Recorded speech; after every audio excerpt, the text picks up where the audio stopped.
Hi అండి, అందరికీ నమస్కారం. Welcome to my channel. ఈ వీడియోలో ప్రభుత్వ ఉద్యోగులకు 3 శుభవార్త ప్రకటనలు అండి. సో దాని గురించిన తాజా సమాచారం ఈ వీడియోలో ఉంది. వీడియోని ఎక్కడ కానీ స్కిప్ చేయకుండా చివరి దాకా చూడండి, అప్పుడే పూర్తి ఇన్ఫర్మేషన్ అర్థమవుతుంది. వీడియోకి ఒక లైక్ చేయండి ఫ్రెండ్స్. ఇక విషయానికి వచ్చినట్లయితే, కొత్త ప్రభుత్వం ఏర్పడిన తర్వాత ఆర్థిక మంత్రి నిర్మలా సీతారామన్ గారు ఈ నెల ఆఖరులో 2024-25 కేంద్ర బడ్జెట్ని అయితే ప్రవేశపెట్టనున్నారు. ఈ ఏడాది ఆరంభం నుంచి వేతన జీవుల పన్ను విషయంలో కొంత ఉపశమనము, రాయితీలు అయితే ఆశిస్తున్నారు. సో అయితే మధ్యంతర బడ్జెట్లో శ్రామికులకు నిరాశ ఎదురైందని చెప్పొచ్చు.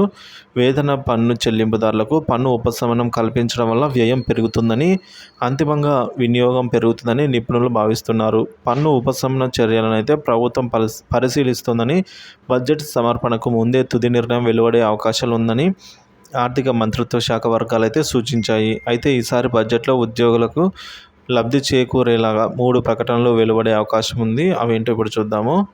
కొత్త పన్ను విధానంలో పన్ను చెల్లింపుదారులకు స్టాండర్డ్ డిడక్షన్ పరిమితిని పెంచే అవకాశాలు అయితే కనిపిస్తున్నాయండి. ఈ మేరకు ఆర్థిక మంత్రిత్వ శాఖ పరిశీలిస్తున్నట్టు వార్తలు వస్తున్నాయి. అయితే పాత పన్ను విధానంలో ఈ విషయంలో మార్పు వస్తుందనే ఆశలు పెద్దగా లేవు.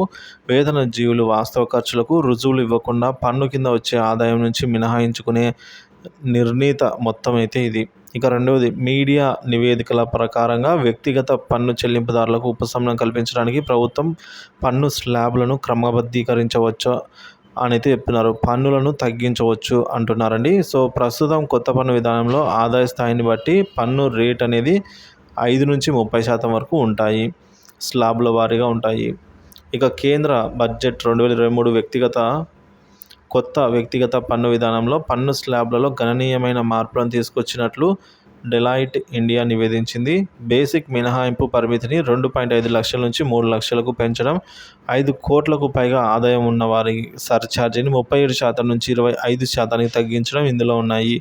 కొత్త పన్ను విధానం ఆకర్షణను పెంచేందుకు ఈ సర్దుబాట్లు అమలు చేశారు. అయితే పాత పన్ను విధానంలో పన్ను రేట్లు యథాతథంగా అయితే కొనసాగుతాయని అయితే చెప్పడం జరిగింది ఫ్రెండ్స్.